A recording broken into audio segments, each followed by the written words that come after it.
Hello and welcome to another episode of the FemiNinja Project, and thank you so much for tuning in.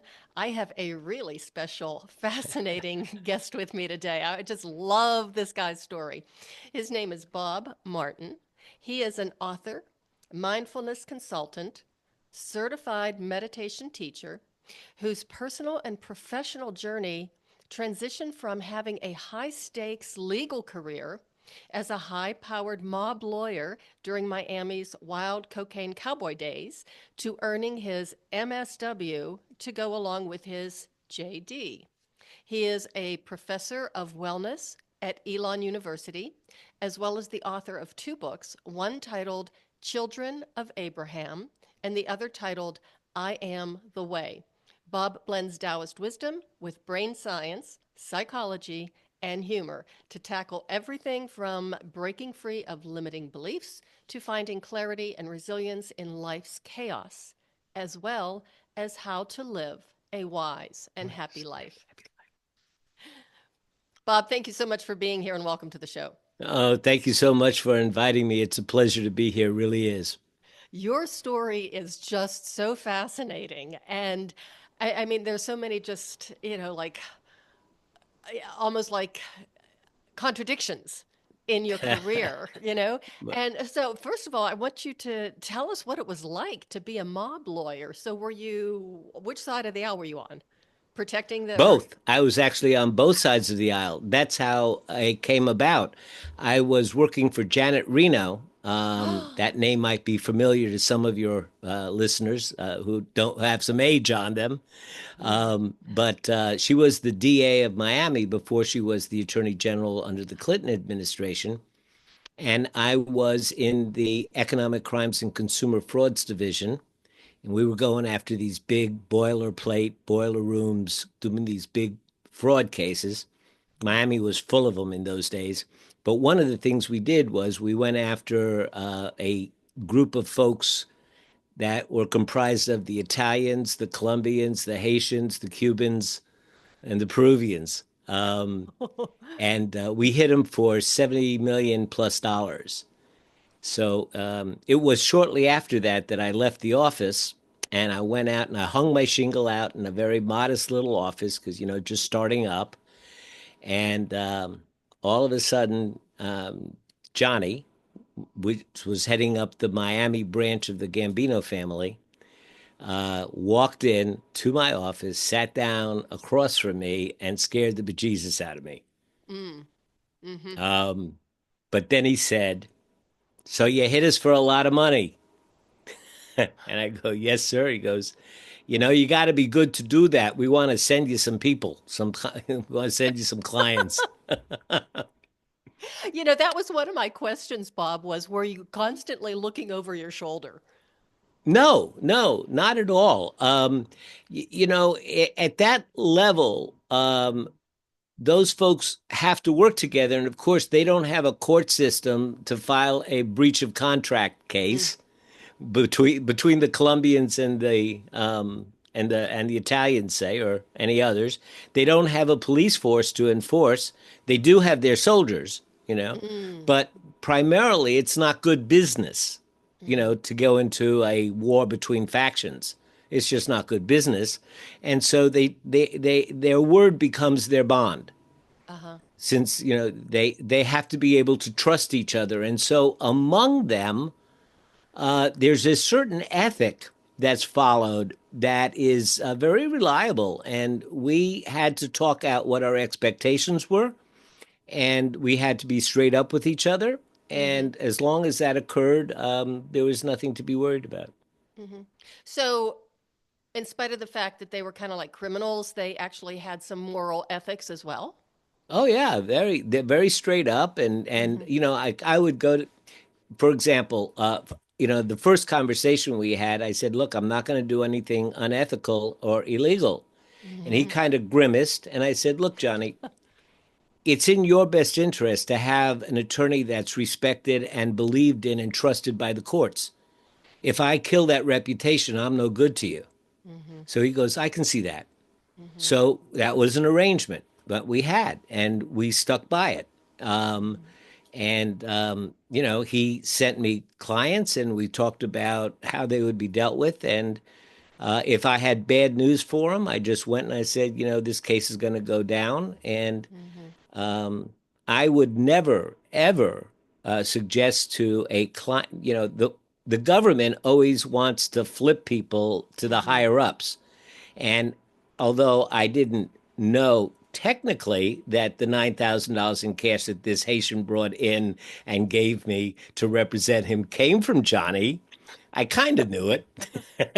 I see. And and if the government wanted him to flip, over there, I never had a problem, and I never had to do that because none of the people that he would send me ever wanted to take those kinds of deals.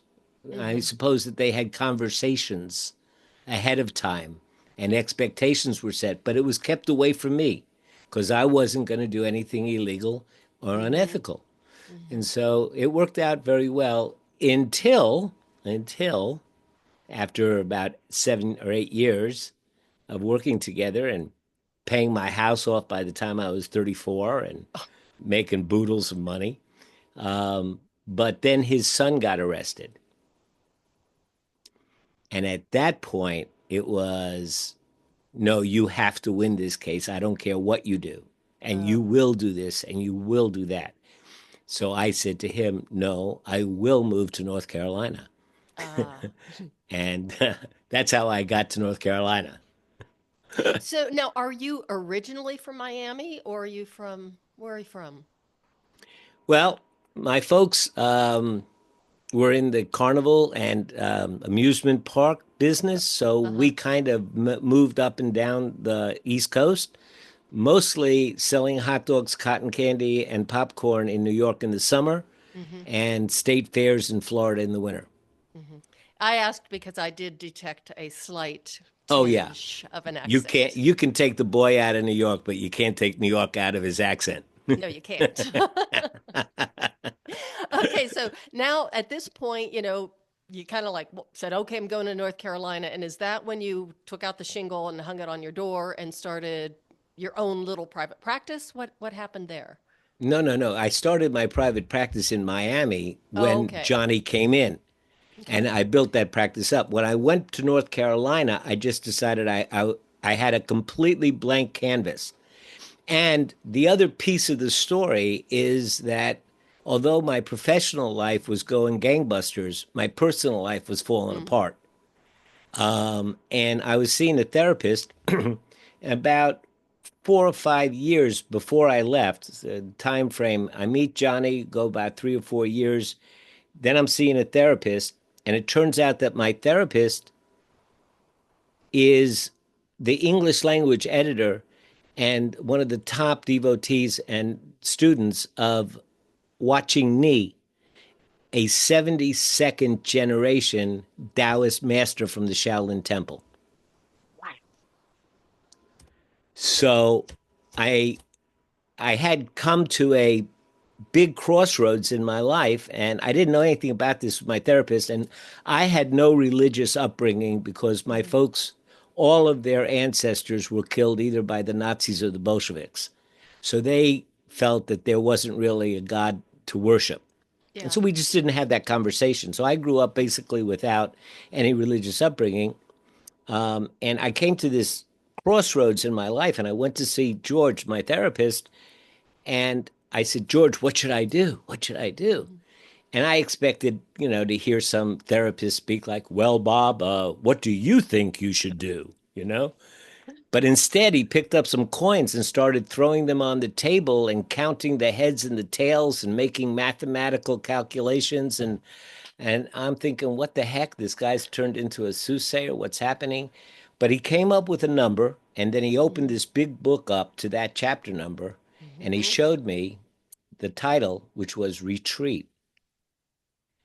And of course, I cursed him out. I didn't know what was going on. I didn't want to take the advice anyway. Mhm. Retreat? I don't want to retreat.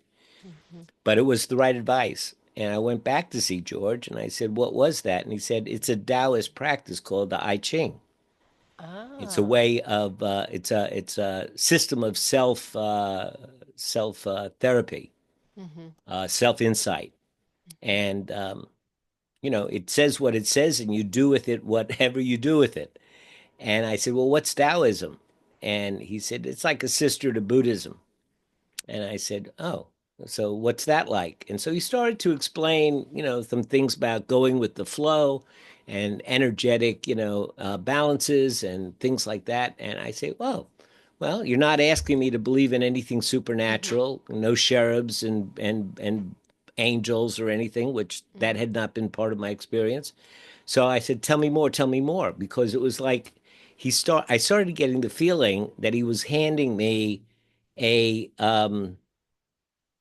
operating manual for being human. Hmm. Um, and I had never known that such a thing even existed. And then I found out about Master Nee, and Master Nee came to Miami. And Cheryl, the moment I met Master Nee, it was like I knew this guy's got it. He's Hmm. got it. I want it. Hmm. I will be taught. I will submit myself. I will listen. I'll sit at his feet. Just let him pour it into me. And I studied with Master Nee for years. It was then that I moved to North Carolina. And the cool part about it is when I did, I had this totally blank canvas Hmm. to redesign my life. And that was just such a blessing. What a story. And I what really intrigues me is okay, so you've got your JD and the law is very specific and that mindset and that training and then to take that and do like a 180 flip to something that seems like it's a little bit uh, I don't want to say out there, but it doesn't have like real specific rules and laws and stuff. So was that hard for you to embrace or was it almost like a relief? Yeah, it's good, great question. And I would say that you kind of have to make a distinction between an office lawyer, a Uh-huh. contracts drafter, and a trial lawyer. Now, the best trial lawyers, and I was a trial lawyer, the best trial lawyers are dealing every day with human beings that are on the edge of existence. Mm-hmm. Either they've been victimized terribly, they've lost a loved one. If you're prosecuting, on the other hand, you have people that are being threatened with being imprisoned, perhaps for the rest of their life, or even being murdered by the state. Mm-hmm. And so these are people that are real human beings. And if you're going to take their story and turn around and translate it and transmit it to a jury, Mm-hmm. you have to be open. Your heart has to be open to it. And so there is, and the skills, of for doing that, we're almost like a preface Mm-hmm. to a lot of the practices that I engaged in when I got to North Carolina. And I still stayed being a lawyer. I just didn't Mm-hmm. practice. I represented what I suppose the Master Jesus would call the least of these. I And see. my Uh-huh. and under Master Nee, there came a time when my heart opened, Mm-hmm. and um, and I say that not metaphorically. Mm-hmm. Uh, there was it was a moment in time. I remember it distinctly, and it was a physical sensation. It was almost as if my heart unzipped and it poured energy into my body, and it was you can only say it was spiritual. Mm-hmm. And when something like that happens to you, it changes the thrust of your life. Mm-hmm. You what you want to do is ease suffering for yourself and for others. Mm-hmm. And so that's what I devoted myself when I got to North Carolina to. At that point, how old were you? I'm just curious. In the Came to North Carolina right at 40. okay. Well, that's a pretty im transitional age anyway. Yeah, Yeah. anyway, right. Yeah. Right. So, um, when you started this practice, so you're practicing it for yourself, when did you decide that you wanted to become a teacher? um, So when I got to North Carolina, there are not a lot of Taoists in North Carolina. I'm There, surprised. Yeah. there are Buddhists, Uh-huh. and there are some really beautiful Buddhist meeting places and temples in Raleigh and in some of the larger towns. And so, that was my choice I mean, that was my only alternative. So Taoism is more motion oriented and more contemplative. You think about things. Mm-hmm. Buddhism is much more meditative. You Mm-hmm. watch your thinking instead of thinking about your thinking. You observe it. So Okay. it's a different angle. Like I said, they're sisters, Mm-hmm. and so I began meditating and participating in some activities. And a couple of folks approached me and they said, "We would like you to enter into the training to become a teacher."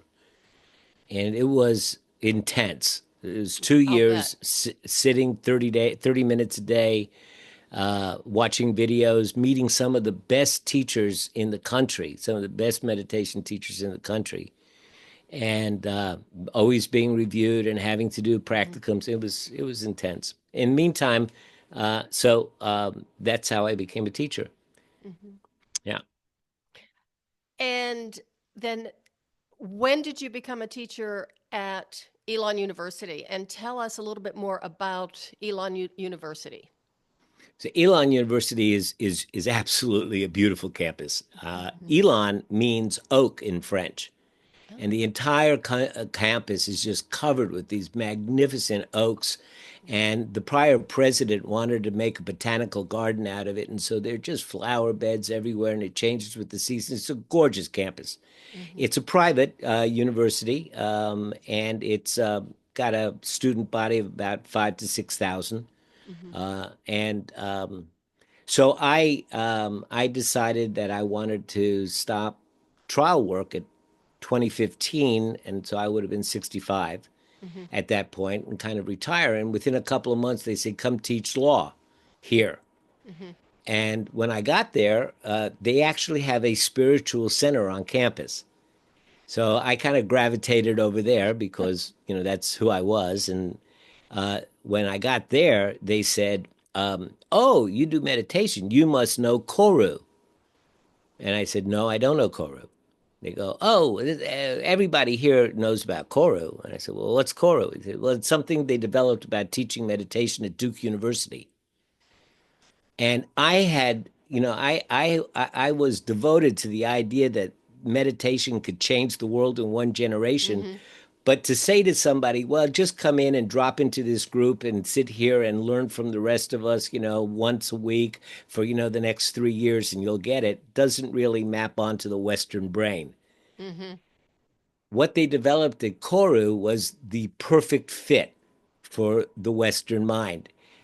It is come sit for 5 weeks, 1 hour a week is all I ask. Mm-hmm. Come, we meet 1 hour a week, and I'm going to give you an app. And there's a whole digital infrastructure. And on the app are your guided meditations. And listen to a guided meditation for just 10 minutes a day. Mm-hmm. But then log your reflection on the app. That reflection comes to my dashboard. And every single morning, I get up at 4 o'clock in the morning and I sit down and I read all of my students' logs and I respond to them with coaching. And that goes back to their app. So before they do their next session, they get feedback from me. Wow. And it is such a powerful teaching method. I mean, think about that. What if you had a yoga coach that you Mm-hmm. could take videos of your yoga and send it in? And every day she would say, "That was great, but if you could just raise your elbow 3 inches, if you could move your foot a little bit to the left, open your stance." Mm-hmm. Every single day, making those little adjustments, the progress you can make in 5 weeks is equivalent to a year any other way. Wow. I'm going to have to talk to my sensei about that. It's really great. Yeah, it's really a great method of teaching. It's secular, Mm-hmm. non-religious, and it's just a wonderful way of teaching. So when I got there, they asked me to teach law, Mm-hmm. but I kept pushing them to try to create a culture of mindfulness on campus. Eventually, I became, they have what they called employee resource groups, Hmm. support groups for the employees. So I got them to start a mindfulness resource group. And every month I would put on lunch and learns for Hmm. faculty and staff. So I started to be getting known as the meditation guy, and I was pushing them, to have a actual meditation class for credit Hmm. using this Koru method, which was evidence based and developed at Duke, so it fit into the whole Right. academic model thing. And it was years, a couple of 4, 5, 6 years of pushing, and then finally universities are now got this initiative called health education universities, Uh-huh. where they start to be concerned about the wellness of students, not just the academic, financial, social, spiritual, you know Mental. Yep. mental wellness. And so, with that initiative, they reached out to me and said, "Hey, we're ready to give you that course." Hmm. So, just a couple of years ago, I started teaching for credit meditation on campus. And every semester, I get 17 new kids. And because of the way that we teach, I get every single day, I get their logs. So I see, the initial struggle, the initial lack of understanding and the confusion, and then it starts to clear up in the second week. And finally, by the third week, I get comments like, I don't want to use a curse word, but It's I get okay. comments like, he said, "I can't believe that this effing stuff has been running my life." And they start breaking free of the conditioning. And for me, it's like such an exciting, it's like I almost want to pay Elon to let me do it. Don't go that far. No, no, not that far. So this is a random question, but I just have to Hmm. ask, when you were that attorney, that mob attorney, back then in Miami, if you could have looked into the future, or if somebody would have told you, hey, guess what, Bob, this is what you're going to be doing when you retire, what would you have said to them? You're nuts. Uh-huh. You're That's what I nuts. figured. No, I mean, I didn't even know I was going to become a lawyer. I was a jock. I got a football scholarship to Boston University, broke my leg and lost my high school sweetheart in the same month in 1969 and flunked out of Boston University. Then Oh, I went to a cooking school, and all I wanted to do was sell enough hot dogs in the summer to not have to work in the winter. That was my biggest ambition in life. But I had a friend who kept pushing me and pushing me and pushing me to be a lawyer. He even went out and got a job to earn $350 and bought a postal money order made out to the Educational Testing Service for me to go take the law school aptitude test. And that's how I became a lawyer. So I have given up, absolutely just given up on knowing where the next door is going to open. mm-hmm. You D- just You know, accept it, right? yeah, it's like Vince Lombardi said, there's no such thing as luck. There's Mm-hmm. only the intersection of being prepared and opportunity. Mm-hmm. You know, Being at the right place at the right time being with the right time skills. Yeah. with the right skills. Yeah. Yeah. So, speaking of that, when did you become an author and how did that happen? Did you wake up one morning and just say, "Hey, I think I'm going to write a book"? Because we Yes. know how much fun that is and how Yes. Yeah. easy it is Right. to get it done. Yeah. Right. Right. Right. Um, well, it was a thought experiment, and I guess it grabbed a hold of me and wouldn't let me go. It was the Mm-hmm. novel Children of Abraham, Mm-hmm. and we're going back to like 2006 Mm-hmm. when I started it. So that's only a few years after 9/11, Mm-hmm. and all of the fighting was still going on. The Sunnis were killing the Shia, and the Shia were killing the Sunnis, and we were killing the Muslims and Chinese and all, you know. And again, I didn't really grow up with any kind of religious background, but the thought experiment was, if God is up there and if there isn't up there, Mm-hmm. and if God speaks English, he might be thinking, yeah, going around killing in my name, not what I intended. Mm-hmm. So he might think that it was time to send us a message. Mm-hmm.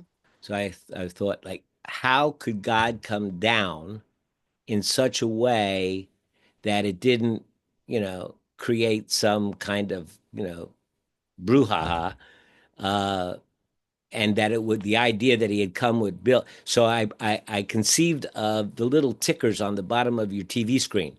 Okay. Okay, messages from God start appearing there. Like, you're all my children, God. I built you a paradise, respect it, God. And nobody knows where they're coming from, but everybody thinks it's a hoax. And the question of the book is, what kind of human faults would be susceptible to redemption generally? And would people listen anyway?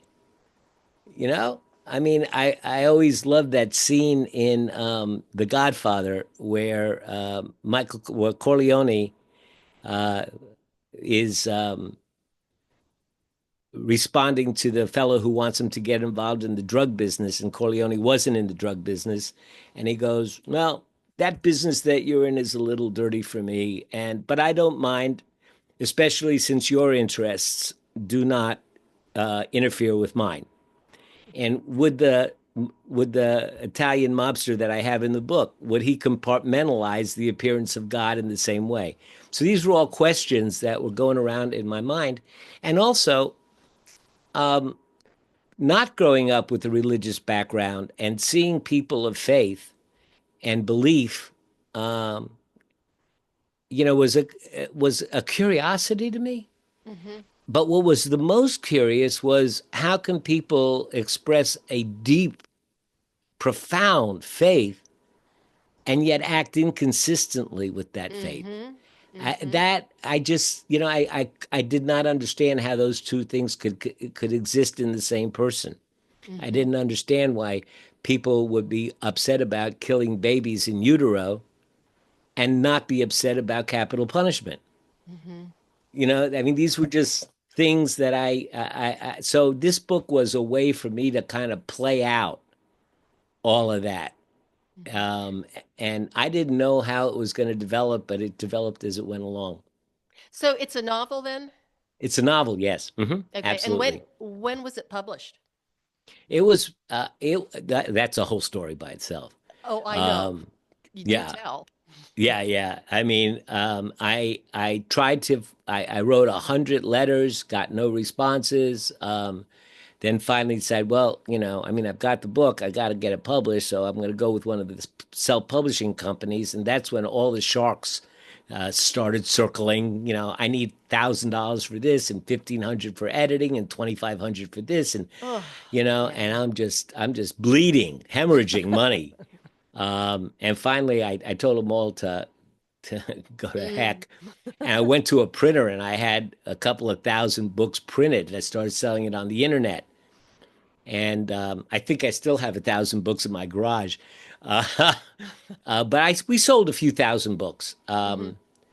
The the bright side of the story is the book that I've recently is being published by a traditional publisher, and she has asked me to go back and send her this book.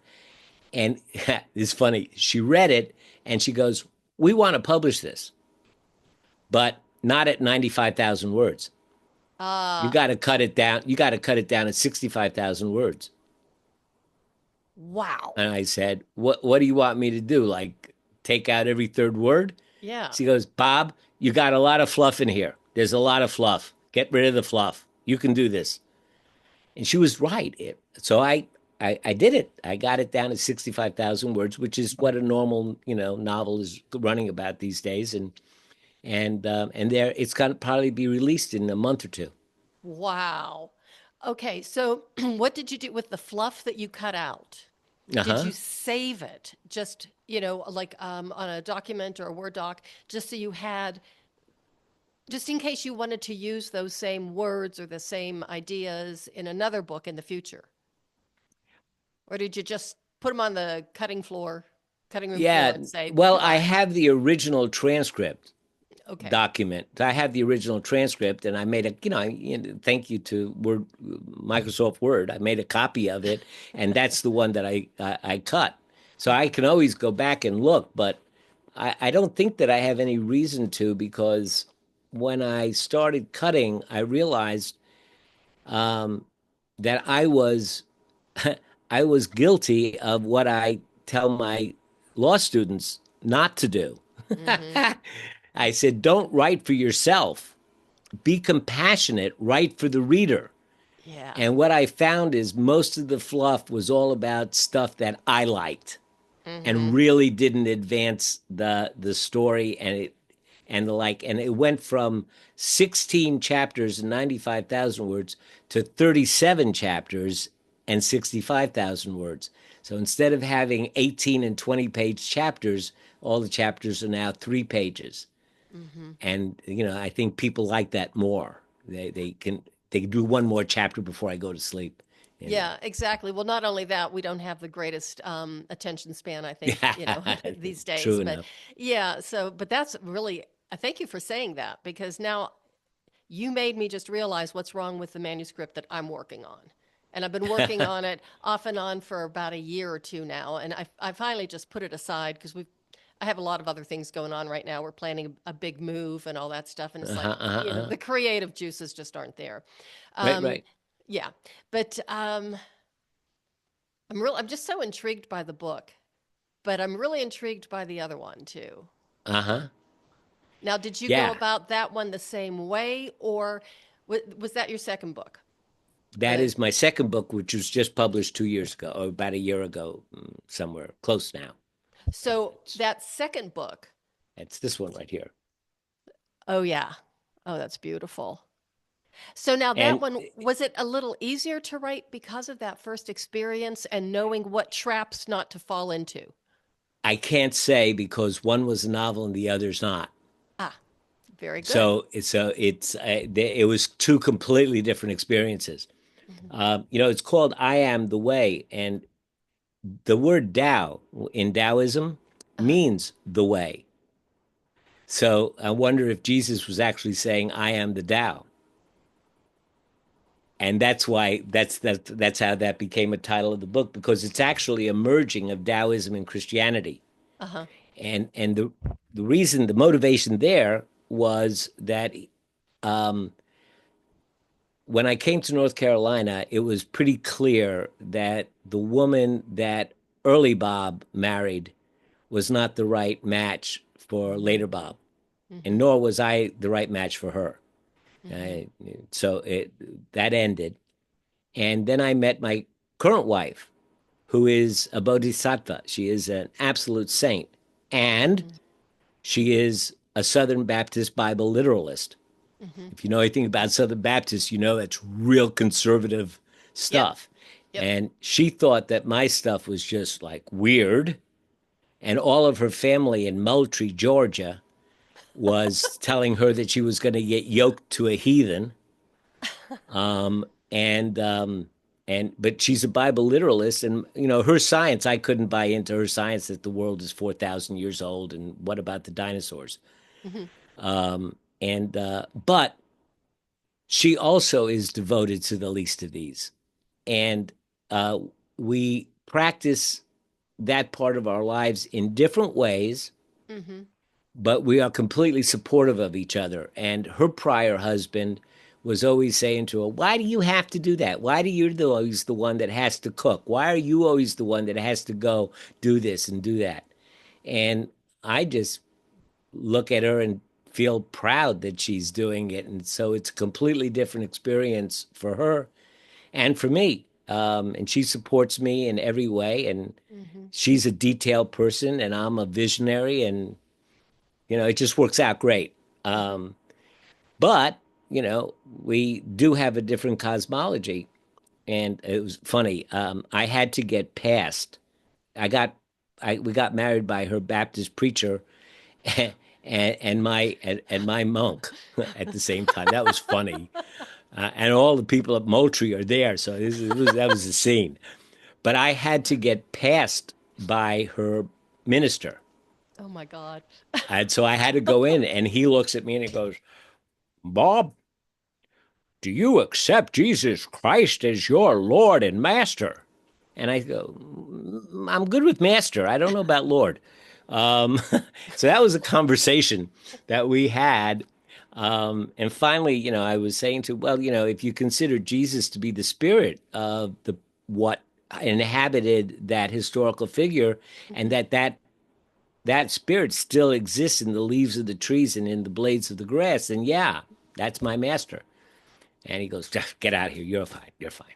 Kick me out. Okay, so So you got anyway, you eventually got his stamp of approval, but did the people in Georgia ever give you their stamp of approval? not completely. They accept me because I'm a nice person, so Mm-hmm. I'm not conflictual with them or anything like that. They just think I'm weird. Mm-hmm. Yeah. They just think I'm weird. But the way the book came about is that um, I would have conversations with Connie about her beliefs, Mm-hmm. and like I said, she thought my stuff was kind of weird. And if you read the Tao Te Ching, which is the classical book of the way of virtue, Mm-hmm. it's very densely packed. Mm, An entire chapter is half a page, mm-hmm. and each line you can take apart, and think about for a day. Mm-hmm. And so for the Western mind, unless you understand the basic philosophy of the Eastern mind, this stuff is just very densely packed. Mm-hmm. And so she would read it and not get anything out of it. But she would tell me about the teachings and the way that she was. And so sometimes she would mention something, a parable or something that, I knew about. And I was thinking, that's not too dissimilar from chapter 51 of the Tao Te Ching. Mm-hmm. And I started going there and I would think, I wonder if it would be possible for me to take this, one page meditation poem and keeping the same cadence and Mm-hmm. the same feel, reimagine it in Christian terms with references to biblical, passages. Could that be done? So I tried a couple, and they took a bit. And I read it to her, and she goes, "That's really good. Where'd you get that?" And then I would show her the Tao Te Ching's passage, and she goes, "Wow, this isn't so weird." And it started to become like a Rosetta Stone, and Mm-hmm. we could talk about what we believed now. We had a way to Uh-huh. talk about how we believed and what we believed. And bit by, she kept prodding me, do another one, do another one, Mm-hmm. do another one. So finally, I did all 81. And I had the manuscript ready.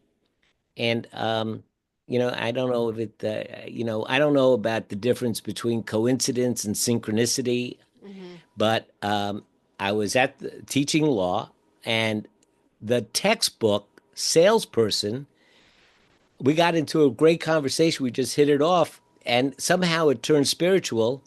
And I told her my story, and she goes, "Well, we're Kendall Hunt, the biggest textbook publisher in the country, but we have these concierge publishing offshoots. One of them's called Innovative Ink, and I think the editor would like that. Let me pass it on to her." So she did, and they reached out to me. Let me see your manuscript. And they said, "We want to publish it." I didn't have to write one letter. Wow. Yeah. Wow. Wow. Blessed. You gotta say Yeah. blessed. Well, you did, I hate the word, I hate to say it, but you did the work. They always say Yeah. that in therapy, you have to do the work. And it's like, what are you Yeah. Right. talking Right. about? What is the work? Right. But I Right. mean, the way that you did it too, so meticulously and kind of like dissected it and then put it back together, it makes so much Mm-hmm. sense. Mm-hmm. Yeah. I'd read one for you if you want. Sure. Yeah. Okay. Um, Let me get my glasses. And I'm guessing you dedicated that book to your wife. Actually, I dedicated it to my eighth grade English teacher. Wow. Yeah. Um, um, Let me see. To my eighth grade English teacher, Dennis Giese, 1938, 1997. And to all teachers who plant seeds and often don't get to see them bloom. Oh. For some reason, he stood up. I wrote an essay in eighth grade, and he stood up and say, See, Bob Martin over there, he can write an essay and he can make a dirty Parisian street seem nice. Oh, And I have no idea what I wrote or what I said, but he planted a seed that I could write. wow. And so pick a number. We'll try it that way. Between what and what? 1 and 81. 76. 76. And I have no idea why I picked that. Okay. 76. So the way that I do the book is every chapter has a Mm-hmm. title and it Mm-hmm. has a quote from some famous person, and then it Mm-hmm. has my writing. And Okay. this is a good one. And then I do a commentary with biblical references Okay. so that the Bible thumpers have something, and then I give a next step. So I give a next step of practical application Okay. of what you can do. So this is called "The Teachings Die When They Become Hard and Rigid." Ooh. And it says, "The living are soft and supple, the dead are stiff and rigid. When the sun shines, the living flourish and grow, the dead become brittle and dry. When the tempest arrives, the mighty oak is felled as the slender palm bends with the wind. When the mind is open and flexible, the Lord's words enter a playground. When the mind is rigid and unyielding, the Lord's words enter a graveyard." Oh, This is wow. what is meant by "the meek shall inherit the earth." Wow. That's pretty powerful. Yeah. Yeah. Now Connie would read that and she goes, let me see what you got that from. So it's not that I was so terribly, terribly powerful or so brilliant, but the Tao Te Ching, no, if you read the Tao Te Ching, it says the living are soft and yielding, the dead are rigid and stiff, living plants are flexible and tender, the dead are brittle and dry. Those who are stiff and rigid are the disciples of death. Those who are soft and yielding are the disciples of life. The rigid and stiff will be broken. The soft and yielding will overcome. Wow. So you take a look at that, and then you just say, "The meek shall inherit." This is talking about the meek shall inherit Right. the earth. So now I just had to work that. It wasn't my brilliance. It was just my editing Yeah, your more than interpretation. my interpretation, and then finding the right biblical reference to make it a Christian teaching. Hmm. Um, I have got to ask, have you ever read the Bible? I have, yes, ever since. I did read the Bible when I was younger, cover to cover. Wow. But now, there came a time when I found out that the ministers in Charlotte, North Carolina, had brought a lawsuit against the state of North Carolina when gay marriage was not legal here, saying that it Okay. interfered with their ability to practice their craft. They couldn't marry people. Okay. So I said to myself, and now I had always loved Jesus. And there's a whole story I can tell you about my father and a book I found in his stuff after he died, which is crazy, but that's another story. Um, but I always loved the teachings of Jesus because, to be absolutely honest, I believe that Jesus was a Buddhist monk Hmm. because during the years that we don't know where he was, there's evidence that he traveled in India and Tibet. Hmm. And when he came back, he taught Buddhism. That's what he Hmm. taught. Hmm. And so I've always loved Jesus and his teachings. But of course, when Connie was who she was, we did that. And so I found out about these ministers that brought this lawsuit, and I thought that's the kind of church Jesus would approve of. Hmm. It's inclusive. Hmm. The doors are open to everybody. Hmm. So we have a local church here in Elon, which is United Church of Christ, Hmm. same denomination as the ones that brought the lawsuit. Hmm. So I dropped in just to see, Hmm. what it was. And I mean, they just opened their arms, and any other Christian church I'd ever walked into kicked me out very quickly. they opened their arms and wanted to know and engaged me. And I said to Connie, hey, you gotta come to his church. And she goes, nah, I don't think so. Because I had brought her to Unitarian churches, to Unity churches, to all these fringe churches. And she goes, nah, I don't know. I said, no, no, come on, you got to come. And so she comes and she's sitting there and they read from scripture. And she whispers to me, hey, Bob, they're teaching from the Bible. And I go, yeah, it's a Christian church. He says, but you like it. I do like it. So I went to talk to the pastor and I told him what my cosmology was. And he goes, you're good. Come Mhm. on. And so we found this church that's broad enough to accept both of us, the conservative Bible literalist and the Buddhist Christian, and it was the very first time in my life that I had belonged to a healing and helping Mm. organization that was mainline. Most Yeah. of the things, was always on the fringe, and on the fringe, you don't have a lot of volunteers. You don't have a lot of Yeah. people that are going to engage in projects. And here, people get an idea of how to help the community, and everybody jumps on board, and it's just Hmm. beautiful. Wonderful. Now, tell us the story about the book and your dad. Oh, so again, we had no religious upbringing. Didn't have that conversation. And then when my dad died, I found I found in his most treasured things this original book printed in 1894, canvas bound, and it's called The Unknown Life of Jesus Christ by Novatovich.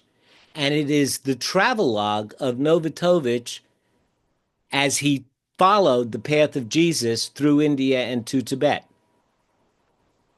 Wow. What's the title again? The Unknown Life of Jesus Christ. Okay. And half of the book is his travelogue as he went through India and eventually, and the stories that he tells. I mean, one of the things we do know that's reported in the Bible is that his brother went to India to open a church. We all Hmm. accept that. Hmm. What Novatovich discovered is that those folks, Jesus passed there before, and he asked his brother to go there because he remembered those folks and had promised them Hmm. that he would return. So he asked his brother to go there for him. So Jesus was actually there first. And it also tells of the story when he got to Delhi, how the Brahmins were very upset about his teaching equality and saying that the meek shall Oh, inherit the earth because they're yeah. very class conscious. Yeah. So they actually ran him, the troublemaker that he was, the revolutionary that he was. They ran him out of Delhi, and that's how he got up to Tibet. And it tells this whole story. And there were scrolls in Tibet where they recorded his being there, and they also recorded after his crucifixion the stories that came Hmm. back about his crucifixion. Unfortunately, the Chinese have burnt all those temples, and so, but there were two expeditions that followed Novatovich and confirmed his travels. Hmm. So What country was Novatovich from? Do you know? Or his? I'm just you're, curious. I think he's Russian. I Okay. think he was Russian. Um, I believe that he was Russian, but I don't remember entirely. But this book is available. I mean, the book, not this one, Right. Of course not. but the current copy. I think it's available on Amazon for $4 or $5. Yeah. Yeah. I'll Great, definitely it's a check it great read. out. Hmm. Yeah. Wow. Well, Bob, I'm telling you, I could sit here and talk to you all day, but I know you have something to do later. Um, let the listeners know, how can they get a hold of you? How can they buy your books? I mean, your website is just a wealth of information. So just tell us all the links, anything you want to share with us. We would love to hear it. Well, it's really pretty easy. I try to consolidate everything into the one Hmm. website, and it's Hmm. wiseandhappylife.com. Hmm. And you can go there and download a couple of free ebooks about meditation, what it is, how to do it, 25 tips on how to relax. I've got a couple of quizzes about that you can take. And we're always adding new downloadable stuff. There's also a whole library of videos that are downloadable and instruction sheets, all of that. And if that's something that you don't remember, you could just send me an email at bob Hmm. at awiseandhappylife.com. That's simple enough. Boy, I'm going to check all of that out because I usually know how to relax, but this is kind of like a tumultuous time. We're going to Hmm. be moving halfway across the country and, leaving a city and a state that I have been in for 47 years. Wow. Wow, that's I a big know. change. You know, Oh, yeah. stress is defined as the physical response to change. Yeah, and I'm living it right now, and I'm trying to embrace it, with Right. wide open arms because we're going to a place that's absolutely lovely and Uh-huh. going to it's a small town, Hmm. but, in a different state. And it's got all of the charm of a small town with the convenience of a big city because Uh-huh. Uh-huh. Uh-huh. and it's just a lovely place. And I fell in love with it just on the second day. I looked at my husband and I said, I can live here. And Oh now yeah, yeah. reality is hitting because it's not just, oh, good, we'll just, take a flight or, drive across a couple of states. It's like packing up the house and Gotcha, gotcha. Yeah. selling this one, buying another one. So, yes, Mm. slow, deep breaths. Yep. And there's going to be a little cultural change. When I moved to North Carolina, it was back in the days of televisions with cathode ray tubes, the big, heavy TVs. So I finally, when I got here, set my TV up, turned it on, and it had to warm up. There's a little white dot in the middle, and then it grew. And when the picture came on, there was a guy that looked like Horst Cartwright with a 10-gallon white hat who was pointing right at me, and he says, "You need to get yourself a truck." And I go, "Oh my gosh, where have I moved to? What have I done? What have I done?" Oh, And my then I, goodness. I went from trying homicide cases. My first case that I tried in North Carolina was killing an antlerless deer. So good luck. I wish you the best of luck. Why, I thank wish you you. the Thank best of you. luck. I like to think that we have researched it well enough. We already have quite a few friends there, so that helps a lot. And my husband, his family actually lived there in the late 1960s. So, yeah. And I've already made a lot of connections and haven't even moved there yet. So, I even Yeah. rescued an elderly woman's little lost dog that was in the middle of the road. Oh, And yeah, oh, got him home to her. So, great, yeah. great. Well, Well, Bob, I'll leave you with a technique oh, good. that Yes. yeah, I'll leave you with the technique. I just learned this yesterday, so I haven't really played around with it much. I'm taking a course on trauma sensitive, trauma informed, Hmm. meditation, and the teacher shared this with us, and I really like it. And it's a very simple practice, and it's nothing that you do for 10 minutes or you can do. So the way that you do it is you either put your hands flat on your thighs as you're Okay. sitting. Hmm. That's one way. The other Okay. way is you can put your hands like this, okay? Like, hmm. And then you synchronize your breathing with your hand motion. If they're facing each other, you Hmm. go breathing in, breathing out. So or if you got your hands on your thighs, it's and if you do this for just a little while, you start to sense that you actually are controlling your breathing with your hands. It's Hmm. almost as if you start to feel like you're pulling the breath in by separating your hands and pushing the breath out by closing your hands. And what I discovered, again, I'm just starting to play with it, but I like it a lot. I started to feel like whatever was out of control, Hmm. I was now sensing a sense of control.